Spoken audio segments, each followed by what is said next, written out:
और हमारे पासी समाज के जितने भी संगठन हैं, आप सबसे मेरा निवेदन है कि मैं गायक जितेंद्र लाल सरोज और आप सभी लोग हमें जानते हैं और हमारे आजमगढ़ रौनापार थाना के अंतर्गत पलिया ग्राम सभा का जो मामला है सभी लोग अवगत हैं, इसको जानते हैं। और मैं आप सभी पासी समाज के भाइयों से चाहता हूं कि आप लोग आजमगढ़ में आइए और अपने समाज के लड़ाई लड़िए। जय पासी करने से हमारा और आपका विकास नहीं होगा। हमारे महाराजाओं का जो इतिहास रहा, जमींदार रहे, पूर्वज रहे, अगर उनकी लड़ाई लड़ना चाहते हैं, अगर अपना इतिहास आगे बढ़ाना चाहते हैं तो आप सभी भाइयों से मेरा निवेदन है कि आप लोग इस मामले में आइए, क्योंकि ये पूरे पासी समाज की लड़ाई है। ये बीजेपी की लड़ाई नहीं है, समाजवादी की लड़ाई नहीं है, बहुजन समाज की लड़ाई नहीं है। ये सिर्फ पासी समाज के लोगों की लड़ाई है। पासी समाज के लोग आए और अपने समाज के लिए 10 कदम चलने का काम किया जाए। और आज हम लोग वहाँ गए थे, विवेचना हमने किया, पहुँचे हुए थे हम लोग, क्योंकि हम थे नहीं, लखनऊ में थे। और वहाँ पहुँचने के बाद जो पीड़ित परिवार के लोगों से हमने बात किया, जो वीडियो आपको नेक्स्ट में दिखाई जाएगी। और आज सुहेलदेव भारतीय समाज पार्टी के कार्यकर्ता हमारी ये अरविंद सरोज जी हमारे घर पे हैं और ये साहबलाल सरोज जी जो सुहेलदेव भारतीय समाज पार्टी के कार्यकर्ता हैं वो भी हमारे घर पे हैं। और मैं आप सभी से चाहता हूं कि सुहेलदेव भारतीय समाज पार्टी के लोग आ रहे हैं, लेकिन हमारे पासी समाज के लोग नहीं आ रहे हैं। हम आप सबसे निवेदन करते हैं, खास तौर में अखिल भारतीय पासी महासभा के जो राष्ट्रीय अध्यक्ष हैं हमारे जवाहरलाल चौधरी जी और हमारे युवा क्रांतिकारी समाज सेवी टीम के जो हमारे वरिष्ठ भाई हैं अनूप पासी एडवोकेट साहब, वो भी इस बात को सुने और यहाँ पे आए। और कौशाम्बी के धनंजय पासी जी, जितने भी हमारे लोग हैं, राकेश वर्मा जी हरदोई के रहने वाले हमारे बड़े भाई, मदारी पासी जागृति मंच के रहने वाले हैं जो संस्था चलाते हैं, राम कुमार पासवान जी सुहेलदेव भारतीय जागृति मंच के हैं। आप सभी भाइयों से मेरा निवेदन है कि आप लोग आइए, ज़्यादा तादाद में आइए और ताकि यहाँ पे अपने समाज के लिए लड़ा जाए। महाराजा बिजली पासी, सातन पासी, सभी लोगों का मान सम्मान बचाने का काम किया जाए। और मैं खास तौर से अपने उन भाइयों से कहना चाहता हूँ जो जमीनी स्तर से काम कर रहे हैं, उनसे मैं कहना चाहता हूँ कि आप लोग आइए और अपने समाज के लिए लड़ा जाए। और मैं खास तौर से मैं साहबलाल सरोज जी जो सुहेलदेव भारतीय समाज पार्टी के कार्यकर्ता, मैं इनसे कहना चाहता हूँ कि आप भी पलिया रौनापार थाना और जिला आजमगढ़ के लिए 2 शब्द बोलने का प्रयास करें। उसमें क्या होना चाहिए, न्याय कैसे होना चाहिए, हमारा समाज किस तरह से एकत्रित होगा और अपनी लड़ाई हम कैसे लड़ेंगे। प्लीज साहबलाल सरोज जी। सबसे पहले तो जय भीम जय पासी।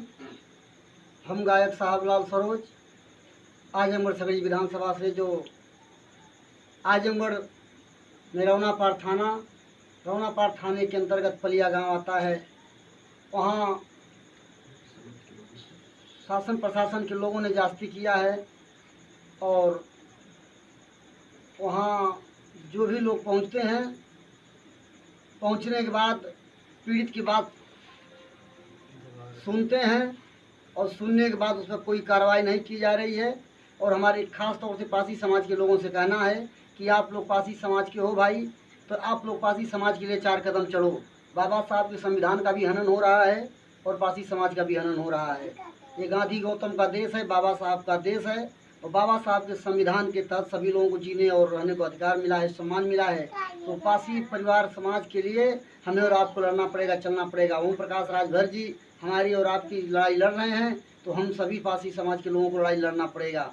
और ये पलिया गाँव में जो महिलाओं के साथ हुआ है और मुन्ना पासवान जी के साथ जो हुआ है, तो आज मुन्ना पासवान के साथ हुआ, इसी तरह सभी लोगों के साथ हो सकता है, किसी के साथ हो सकता है। और इस मंच पर सभी लोगों को एकत्रित होकर के आना पड़ेगा।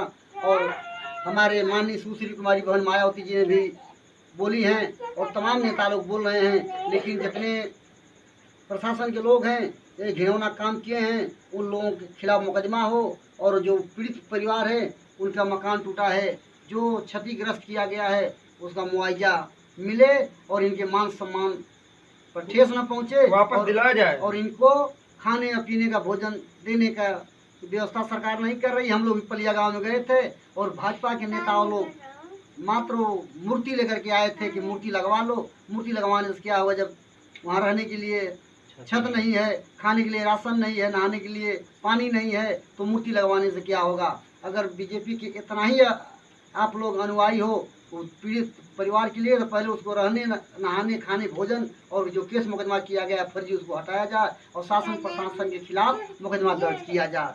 जय हिंद, जय पासी, जय भीम। बहुत बहुत धन्यवाद। सावलाल सरोज जी ने अपना विचारधारा आपके बीच में रखा और मैं चाहता हूं कि सुहेलदेव भारतीय समाज पार्टी और लालगंज विधानसभा, ग्राम सभा और ठेकमा और भैंसकोल के रहने वाले हमारे प्रिय मित्र हैं जो अरविंद सरोज जी बैठे हैं, मैं चाहता हूं कि आप क्या कहना चाहते हैं इस मामले के। जय पासी, जय समाज, सुहेलदेव पासी। मैं ये कहना चाहता हूँ कि इसमें कड़ी से कड़ी कार्रवाई की जाए, पीड़ित परिवार को न्याय दिलाया जाए। यहाँ पे जातिवाद हो रहा है, सबसे ज़्यादा घर क्षतिग्रस्त किया है, लूटपाट की गई, माँ बहन की इज्जत को अबरू को सरेआम नीलाम किया गया है। और यहाँ पे बीजेपी के कार्यकर्ता, बीजेपी के नेता सब लोग मंदिर मूर्ति ला के बैठा रहे हैं, ज़बरदस्ती एक गुमराह किया जा रहा है। मैं ये कहूँगा कि पासी समाज के लोग एकत्रित हो जागें और यहाँ पे आकर के न्याय का दिलाने का कार्य करें और डीएम एसपी को ज्ञापन सौंपें और जहाँ तक हो कि न्याय दिलाएं। बस इतना ही। जय हिंद, जय पासी समाज भैया। और मैं खास तौर से आप सबको एक बात कहना चाहता हूँ, क्योंकि मैं पासी समाज का मिशन गायक हूँ और कोई भी व्यक्ति ऐसा नहीं है जो मेरा गाना नहीं सुनता हो, मुझे नहीं जानता हो। और मैं खास तौर से मैं उनसे कहना चाहता हूँ जो जमीनी स्तर से लड़ रहे हैं। और हमारे अभी हम लोग वहाँ पे गए हुए थे जहाँ का ये मामला है। पहुँचने के बाद वहाँ पे जो बीजेपी के लोग हैं, आरएसएस के लोग हैं, वहाँ पर के जो पीड़ित के लोग हैं, परिवार के जो पीड़ित के लोग हैं, उनको जो है कि खाने की व्यवस्था नहीं करवा रहे, रोटी की व्यवस्था नहीं कर रहे हैं। पूरा परिवार परेशान है, छोटे से बड़े लोग परेशान हैं। वहाँ पे ये बीजेपी के लोग जा करके मंदिर मूर्ति जय श्री राम कर रहे हैं। इससे हमारा और आप पासी समाज के लोगों का विकास नहीं होगा और ना हमारा आपका भला होगा। मैं ये चाहता हूँ कि जितने भी हमारे पासी समाज के लोग हैं और पासी समाज में जितने लोग हैं, हमारे सांसद विधायक हैं, मैंने ऑलरेडी सबको फ़ोन कर रखा है। कमलेश पासवान सांसद, कौशल किशोर, बैजनाथ रावत जी, अमरीश पुष्कर जी हो गए, पूर्व विधायक जगराम पासवान हो गए, विजय पासवान हो गया, मैंने सबको जानकारी दे दिया है। और कोई भी हमारे उत्तर प्रदेश के जो भी सांसद विधायक अपने समाज के हैं, मंत्री हैं, वो कोई भी ऐसा व्यक्ति नहीं होगा जो इस मामले को न जानता हो। जिले की बात छोड़िए, पूरे प्रदेश की बात मैं कर रहा हूँ। पूरे प्रदेश के लोग, लखनऊ तक लोग जानते हैं। चंद्रशेखर रावण जी जान रहे हैं, मायावती जी जान रही हैं, अखिलेश यादव जी हमारे आजमगढ़ से सांसद हैं, वो भी जानते इस मामला को। और जो अपने समाज के सांसद हैं, अपने पासी समाज के, अगर कोई ये कहे कि हम नहीं जानते हैं तो ये बिल्कुल गलत है। मैं आप सबसे रिक्वेस्ट करता हूँ कि मेरे समाज के लोग आए यहाँ पे। जितने भी संगठन हैं, मैं अपनी जानकारी में करीब 250-300 संगठनों का गाना गा चुका हूँ। अगर 200 संगठन के लोग यहाँ पे आ रहे हैं तो कम से कम यहाँ पे 50,000 लोग होंगे। अगर 50,000 लोग आ रहे हैं तो हमारे ही समाज का प्रधान है मुन्ना पासवान और उनके पीड़ित परिवार को न्याय जरूर मिलेगा। मैं आप सबसे रिक्वेस्ट करता हूं। और मैं खास तौर से जो हमें जानने वाले उन भाइयों से कहना चाहता हूं कि आप लोग आजमगढ़ सगड़ी विधानसभा में आइए।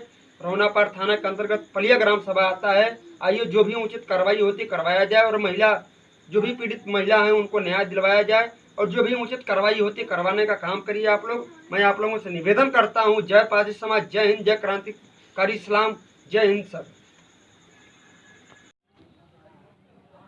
जय हिंद, जय पासी समाज। हम गायक जितेंद्र लाल सरोज आजमगढ़ से, और आज हम आए हैं रौनापार थाना ग्राम सभा पलिया में, जो हमारे समाज के मुन्ना पासवान जी का घर तोड़ा गया है। मैं सभी पासी समाज के भाइयों से कहना चाहते हैं कि आप लोग ज़्यादातर संख्या में जितने भी संगठन के लोग हैं यहाँ पे पहुँचिए और इस पीड़ित परिवार को न्याय दिलाने का काम किया जाए। जितने भी हैं हमारे अखिल भारतीय महासभा के जो अध्यक्ष, राष्ट्रीय अध्यक्ष हैं, और हमारे अनूप पासी एडवोकेट प्रतापगढ़ के जो रहने वाले हैं, आप सभी लोगों से निवेदन है कि आप लोग यहाँ पे ज़्यादातर पहुँचिए और ये देखिए किस तरह से प्रताड़ित किया गया है परिवार को।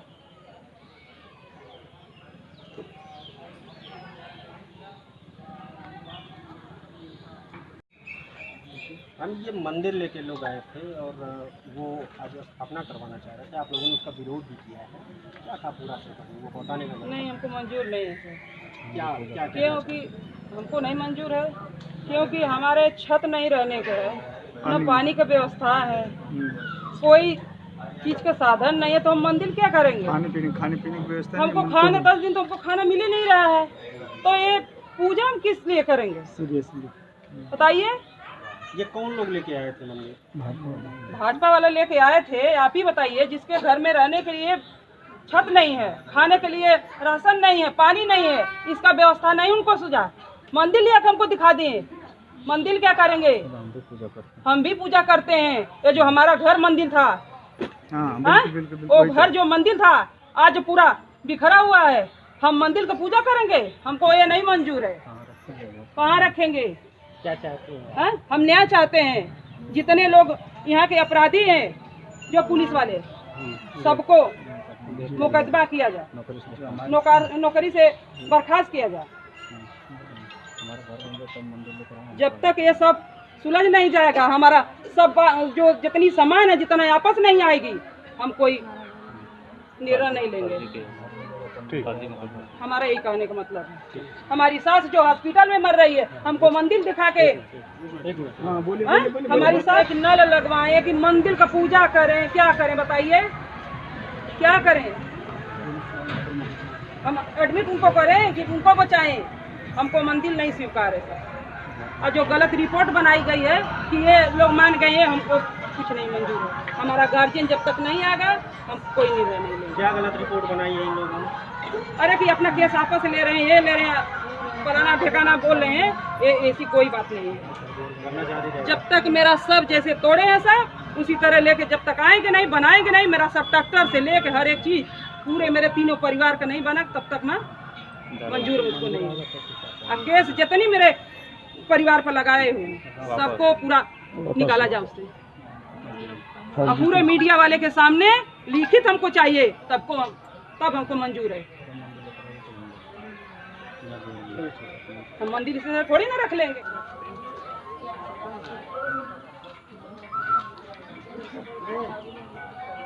आदमी नहीं रहता तो भूखे मर जाते, चबा जाते गोरू चौगा के। बात करने हजारों से आ रहे हैं, पता ना कौन सहयोग है। हमको कोई नहीं बोला, हमको यही भगवान मिला, कोई